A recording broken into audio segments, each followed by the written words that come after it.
Hey everyone, hi, welcome back to my channel. Today I'm going to be talking about 3 thriller books that I read, and I wonder if I'm becoming a thriller girly, because I have read three thriller books in a row pretty much. Well, no, have I read them in a row? They've been healthily sprinkled into my reading diet, I suppose, this year. I've read a lot of thrillers this year. Okay, we're not going to go down that rabbit trail. I'm just like starting the video and starting to talk to you all and realizing how many thriller books I have actually read, which is more than I realized. Okay, so am I a thriller girly now? We're gonna ask that question, and I'll cycle back around to it at the end. If you're new, then things you might want to know. My name is Shelly. I like books and reading. It's my favorite thing. and what else? If you are not subscribed, please subscribe. Maybe like the video. And if you have thriller recommendations, leave them in the comments down below. That would be incredible. Now, without any further rambling on, let's go ahead and get into the meat of this video. All 3 of these thriller books are really good. They're all really, really delightful and have their strengths and weaknesses. Okay, so I think I'll start with the one that I liked ever so slightly less than the other 2. But again, all of these are strong reads. So the first book that I guess comes in number 3 place is Liz Nugent's Unraveling Oliver. This was put on my radar through a friend, Anita, who is delightful and amazing. Liz Nugent is an Irish author, and then this book was reinforced in my consciousness when it made it to the list of the best Irish books of the 21st century. It was pretty far down the list, but it still made it nonetheless. And so Liz Nugent is an Irish writer, and this is set in Ireland about Irish folk. And of course it's about Oliver, who is our mysterious character. And at the very beginning, the inciting incident is that Oliver hit his wife. He beat his wife. And so we start to get Oliver's backstory. And so you're wondering, was he driven to this point? Is he a psychopath? Is he a sociopath? It gets into his childhood, pivotal people in his life. And it ultimately comes together you get the picture of who Oliver is. And it's told in a chorus of different voices. Everyone has a different relationship with Oliver or with people who were close to Oliver. And, there's speculations. I would actually say, interestingly enough, it was reminiscent to me, the way that the story came together, how controlled it was, the chorus of voices in order to tell the story. It reminded me of Liz Moore's The God of the Woods.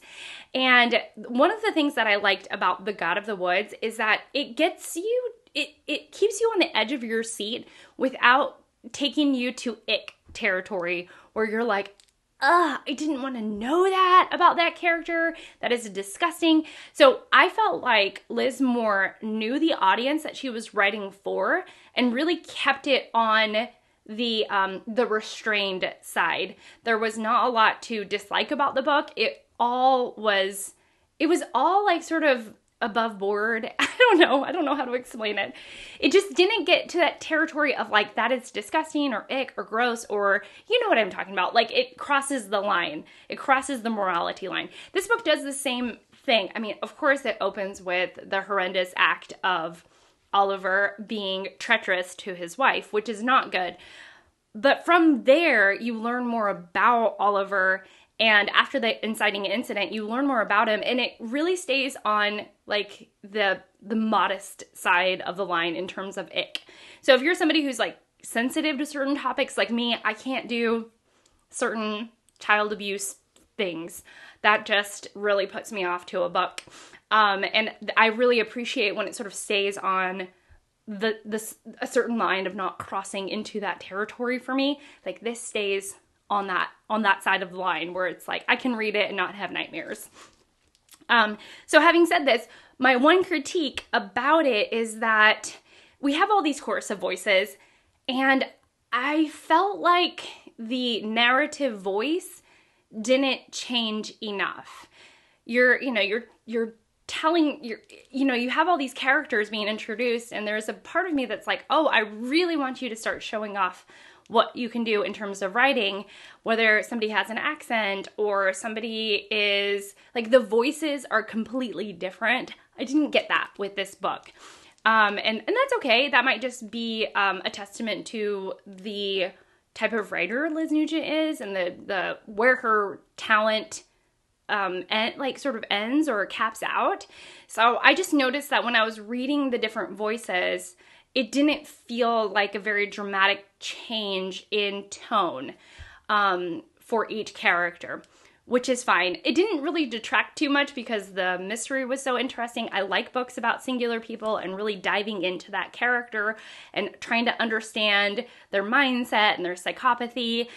So that really, this book is that. You're really diving into one person's background and what shaped their life.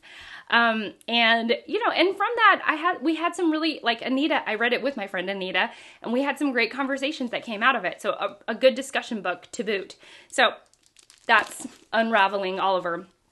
A recommend, especially if you like The God of the Woods. And I hope that my explanation of The God of the Woods, of like how it stays on this side of the line, rather than sort of pushing it into ick territory, made sense. Okay, the next book is actually horror slash thriller. Horror. I don't know. I never know. Like, the pronunciation of horror is such a strange word if you think about it as you're speaking it out of your mouth. So I found out about this book because of Steve Donahue. He was doing a library tour, and he held up this book and said this was so amazing. It gave him like a standing ovation and applause for this book. And it was just like the best thriller he'd read in the last 10 years or something. So I read it, and I actually wonder if Steve remembered this wrong because of it doesn't match with his description of the book that he was holding up. I've checked. He was holding up Head Full of Ghosts by Paul Tremblay. However, the way he described the story and the way this book played out does not match. The description in this book does not match. So what this book is about. This book is, I forget the characters' names. This is about a family, and it is about Marjorie, who's the older sister, and Mary, the younger sister. That's really all I needed to know. So Marjorie is showing signs of being possessed. She's acting incredibly weird. And so we have this character, Mary, who is meeting with a reporter who is trying to get her side of the story of an incident, or several months long incident, or a period of time in her life when she was like 10 years old, 9 or 10. And so Mary is looking back on her life and recounting this time when her sister seems to have lost her mind. And this reporter is like getting the scoop, Mary's scoop on it all. And so it was really fun. It was really fun. I think it's also like, I guess I kind of like, whether somebody is possessed or not, and sort of playing with that line of, have they just gone crazy, or is something evil possessing them? And, trying to do like exorcisms and things like that. I kind of like that because I also liked My Best Friend's Exorcism by Grady Hendrix.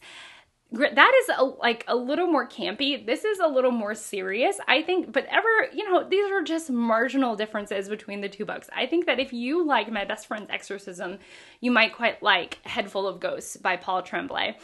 And so you're getting this young person's view on her sister and her parents trying to deal with her sister and trying to figure out what to do with this member of the family who's gone what you think is like kind of insane. And I think that the ending is more poignant than My Best Friend's Exorcism. That book is just like a full-on romp, This is like, the ending is a little more, I think it gets you to think a little bit more, but still like so fun. There was, one part in it that creeped me out where I was like, oh, I can't read this anymore. So, though it's horror, it's not tremendously scary or anything like that. And really just a good time. Definitely a little bit darker in tone than Grady Hendrix. So, yeah, definitely enjoyed this. The last book, which I believe is my favorite because it was so well done, and so it was not horror, so it didn't scare me. It was just a fun read and enjoyable through and through. And actually succeeded where Liz Nugent failed in some ways. So it was The Heiress by Rachel Hawkins, and we are following Cam and Jules. Cam is the grandson of Ruby, who had a wild life, many marriages, went missing in her childhood, grew up with a ton of money, is her own kind of woman, and there's a lot of lore surrounding Ruby. And now her inheritance is left to Cam, who has a very strained relationship with the rest of the family, who's also very interested in the wealth that is available. And so you get this, you get Cam's sort of story with his wife and how they met and what attracted one to another and why he's estranged to the rest of his family. But you also get through this letter of sorts, Ruby's story, where she does like this final confession of her life, and her life is wild. Many marriages, many, different kinds of conflict, the ups and downs of her life. And so it also switches voices. So we have Ruby's letters, we have Cam's perspective, we have Jules's perspective. And through this, we're trying to figure out the truth of why the family is the way that it is, why this family is as messed up as it is. And what was so fun about this book is that I was excited for every part of it. I was excited to get back to Ruby's backstory, she has her own sass, her own attitude. Like, we knew when we were in Ruby's story because it sounded like her. When I was reading it, it conjured this sort of like wealthy Southern woman voice in my head. And then we also had, Cam's story, which had, he has his own like anxieties and worries. And when we were in his story, I conjured those voices in my head. And then when we were in Jules' story, she's got her own agenda. And so I feel like Rachel Hawkins doing this chorus of voices really pulled off what Liz Nugent was trying to do with Unraveling Oliver. And it was just an incredibly fun and wild story. There's even a couple of twists near the end that I didn't see coming. It's of course set in the South, which is where I currently live. And so there's this, I don't know, this sort of nod to Southern wealth, a Southern dynasty, Southern like old money in the South. And at the center of it all is this incredible house that was really fun to read about. And it was just a grand old time. So I think that one really is my favorite. And I think of the three, if you're looking for something a bit more horror-esque, then of course, it would be Head Full of Ghosts by Paul Tremblay. But if you're looking for a thriller that's just a fantastic time, then I would say The Heiress. And then if you're looking into if you like character studies and you're interested in diving into the psychology of a character, and reading about messed up pasts, then I would say Liz Nugent's book would be for you. But otherwise, it was just fantastic. These are so much fun. So am I a thriller girly now? I will say that when I'm looking for an escapist read, thrillers seem to be it. They seem to really just kind of take me out of my life and put me into the book. And I'm not saying other reads don't do that, but it also does this thing where because of the pacing, because a thriller prioritizes pacing so much, It's designed to rip you through the book. They're not supposed to be terribly long. They're supposed to be a moment where it grabs you by the lapels and like drags you along. And if it is able to do that, which I think all three books were, then it provides this joyful reading experience. And then it also gives the reader, at least it gave me, the satisfaction of reading something and getting through it rather quickly, which is always a really lovely feeling. So am I a thriller girl? I don't know, but I have been enjoying a healthy dose of thrillers in my life. Because, and again, unlike some mysteries, they're like, some mysteries, they can be quite chunky, And so in some ways it fulfills the same slot that mysteries do, but it does it without the chunk. And so sometimes I just want something that will make me feel like I'm getting through a read rather quickly, so it feels like I'm accomplishing something. Sometimes we need that in our reading lives. And the thriller book is able to do that. And, even Ted at one point, he was like, must be really into your book, because I was like not paying attention to him. The world had fallen away, and I was just like, digging through, like clicking my pages on my Kindle really quickly because I wanted to know what happened. And I was like, yeah, I'm at the tail end, or the last 25% of this book. That is fantastic. It has me. I want to know. I'm in its grips. And so, so that was a really lovely feeling to have with one's reading, to just enjoy being like swept away by a book. Okay. Well, that's it from me. Please leave all of your thriller recommendations down below. I would love to hear them. Apparently, I'm kind of becoming a thriller girly. Maybe you noticed something about my thriller reading that I haven't really noticed before. I've not read very many thrillers, and so I'm surprised that they're working as well as they are. And that's it from me. So thank you so much for watching. Thank you so much for being here. I very much appreciate you. And I will see you all in my next one. Bye.